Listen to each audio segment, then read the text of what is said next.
família, que bom ter a sua companhia aqui no nosso programa Tudo Posso, todos os dias, aqui pela Rede Família. E olha só quanta coisa boa você aprende aqui e quanta coisa a gente pode compartilhar. Hoje você vai descobrir os riscos do excesso de sódio para a sua saúde, que é importante saber, porque às vezes a gente está consumindo coisas que nem imagina o quanto pode prejudicar no nosso dia a dia a nossa saúde. Mas na nossa culinária, que está de dar água na boca, você tem uma sugestão aí para servir os seus convidados na Copa, cupcake. Olha só que delícia, já com clima de festa, clima de Brasil, para você arrasar aí para receber todos os seus convidados. E uma coisa muito legal que tem acontecido nas ruas, não só de São Paulo, mas no mundo inteiro, que já é moda, tá? E é muito prático mesmo para o seu dia a dia. Food truck, que é o quê?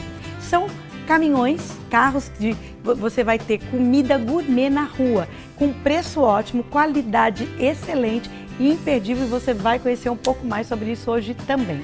Mas agora a gente vai falar de um assunto sério. Marco Civil da Internet é a lei que regula o uso da internet no Brasil, por meio da previsão de princípios, garantias, direitos e deveres para quem usa a rede, bem como da determinação também de diretrizes para a atuação do Estado. O projeto surgiu em 2009, foi aprovado na Câmara dos Deputados em 25 de março de 2014 e no Senado Federal em 23 de abril de 2014, sendo sancionado logo depois por Dilma Rousseff. Para falar mais sobre esse assunto, eu recebo o Dr. Jonatas Lucena, que é advogado e especialista em direito digital. Tudo bem? Bom dia, doutor. Olá, tudo bem? Prazer em recebê-lo.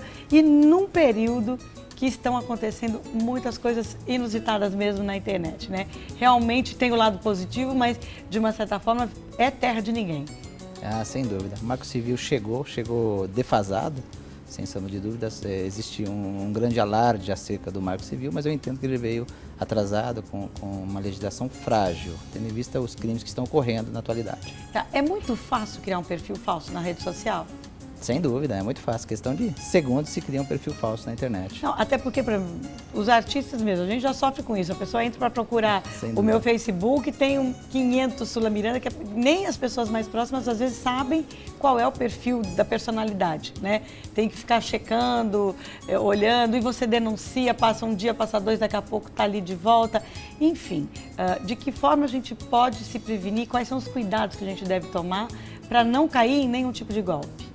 Olha, cuidado realmente são os mesmos cuidados da vida física. As pessoas, infelizmente, fazem essa confusão.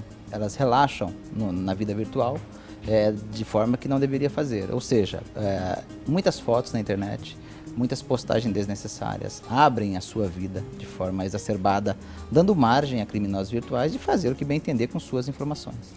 A gente tem visto, ultimamente, principalmente, infelizmente, muitas mulheres caírem em golpes, até porque as pessoas se aproveitam dessas postagens, vão conhecendo o seu perfil, sabem se você está mais feliz, está mais triste, está deprimida, está carente, e aí é onde começam alguns golpes, por exemplo, das pessoas que estão procurando um parceiro, né? Que normalmente as maiores vítimas são as mulheres. A gente ouve poucos casos de que o homem caiu numa conversa dessa. Não é isso? Sem dúvida. Tive vários casos no escritório já de pessoas, principalmente mulheres, que são vítimas de homens que estão no continente africano, aplicando golpe, principalmente no Facebook, aproveitam da situação pessoal que a pessoa está vivendo e envolve a pessoa, envolvendo a questão romântica, falando que está apaixonado, coloca uma foto de um Dom Juan. E a pessoa cai. É o golpe do Dom Juan, esse, né? Sem dúvida. É chamado golpe do Dom Juan. Coloca lá uma foto bacana, de uma pessoa com uma boa apresentação. Normalmente, cuidado, porque no perfil ainda está assim, que a pessoa ainda faz ações filantrópicas, que a pessoa é uma pessoa boa. Cria um perfil assim do homem perfeito.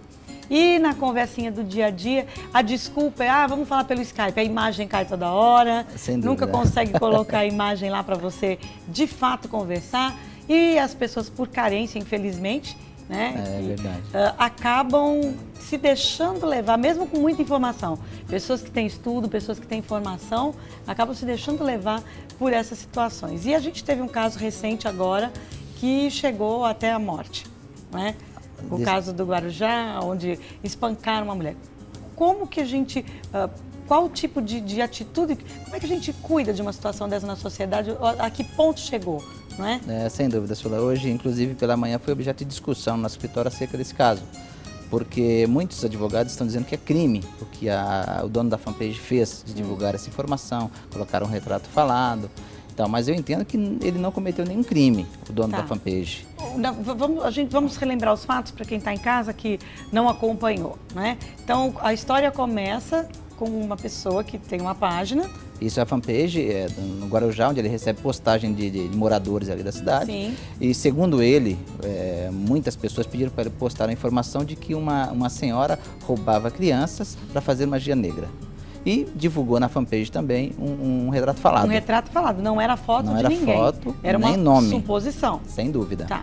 E a partir daí? A partir daí, moradores encontraram uma senhora na rua, acharam parecido, acho que começaram a gritar, ela, começaram a espancar, até que ao final culminou aí com a morte dela. Uma inocente morreu, infelizmente. Tá. Na verdade, então, esse tipo de que pode chegar até um crime, quer dizer, pode chegar uma extorsão, como a gente sabe que muitas mulheres, a situação é para quê? Para realmente tirar o dinheiro e levar vantagem, e até casos mais graves que pode chegar na situação que nós vimos aí nos últimos dias. Então, hoje, quais são recomendações, por exemplo, como que eu sei, eu posso identificar que esse e-mail é seu mesmo? Eu posso identificar na internet se essa informação está vindo, por exemplo, da cidade, do país? Como que eu faço para me precaver? Olha, Sula, é uma ferramenta bem simples. Qualquer cidadão consegue fazer de forma tranquila. Todo e-mail recebido, basta olhar o cabeçalho do e-mail. No cabeçalho ele vem o número de IP de quem enviou. Pegando esse IP, você digita no buscador como rastrear o IP, vai aparecer vários sites que fazem isso. Você faz o rastreamento desse IP e você consegue saber a cidade e o país. Pelo menos isso, né? Porque já um dos golpes é que a pessoa fala que é uma pessoa que mora num país e, na verdade, está mandando lá do outro lado do mundo, que não tem nada a ver com o que ele está falando ali naquele perfil. É legal. E a informação é importante, que você falou do outro lado do mundo, por quê? Porque a nossa legislação era limitada ao nosso país. Ou seja, se o criminoso, se esse que cometeu a extorsão está fora do país, infelizmente há pouco que se fazer. Ele não vai ser punido? Pela nossa legislação, não. Impossível. E se no país que ele estiver isso não for, como já ouvi relatos, né? Olha, aqui a gente não pode fazer nada porque ele não é crime. Não é crime.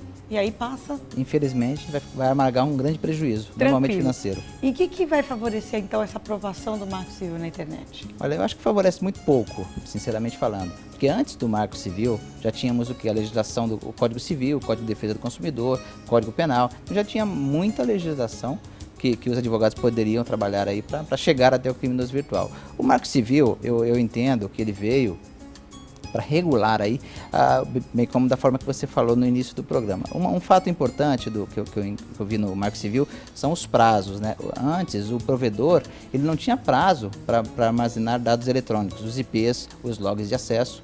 Hoje, a lei estipulou um prazo, então ele é obrigado a guardar os dados e fornecer mediante ordem judicial. Antes não tinha isso. Eu acho que isso foi preponderante para chegar até o criminoso virtual. Tá. Agora, a polícia e a justiça brasileira estão preparados para a demanda, porque cada dia mais aumenta o número de pessoas que acessam a internet e que buscam N situações, né?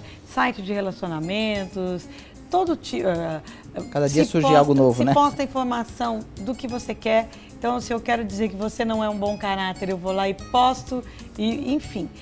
Como que você vê que a justiça e a polícia estão preparados para lidar com isso e cada vez aumentando mais? O problema é o seguinte, a Polícia Federal está muito bem preparada, a Polícia Civil de São Paulo também. O que falta, Sula, é pessoal. A quantidade é muito pouca de agentes que trabalham nesse segmento. Ou seja, estão preparados, mas são insignificantes em relação à quantidade de demanda dos crimes virtuais.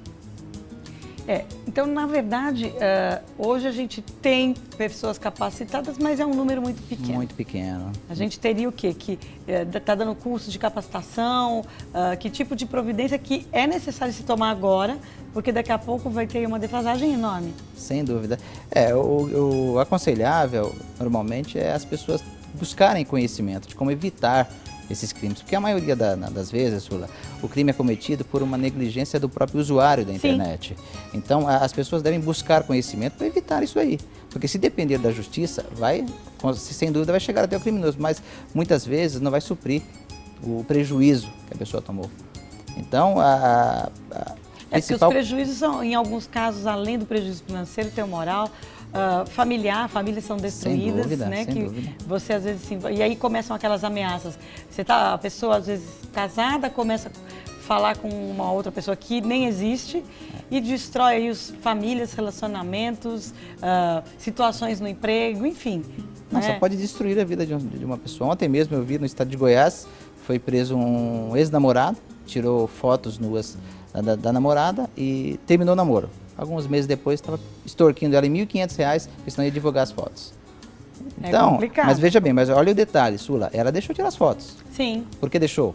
É, não aí justifica. Entrou não justifica, confiança, porque era meu companheiro, era meu namorado. Quer dizer, evita, né? Evita, sem dúvida. Porque O segredo está que aí. fazer? O segredo está A gente aí. nunca sabe o que pode acontecer no dia de amanhã. Sem dúvida. Não é? O segredo é evitar. Evitar. Ter as mesmas cautelas que nós temos na rua. As pessoas, quando Ninguém chegam vai tirar na internet, uma foto sua sem roupa no meio da rua. Então, é assim, você A não vai mesma permitir. cautela, Né? Ainda que seja o seu companheiro. Então, essa facilidade realmente que as redes sociais dão, elas são ao mesmo tempo perigosas. Ah, sem dúvida. E as pessoas esqueceram aquele zelo de preservar ali a sua vida privada na internet. E todo zelo cai bem em qualquer momento da nossa vida, porque afinal de contas é a sua vida, é a sua família, é o seu dia a dia, a sua moral, a sua conduta e principalmente a sua paz. Né? Obrigada, doutor, um prazer em recebê-lo e todo mundo aí muito mais atento e sabendo usar. A internet é boa, traz muita informação, mas você precisa exatamente usar com muita cautela. Sem dúvida. A gente faz um breve intervalo e volta daqui a pouco com Tudo Posse.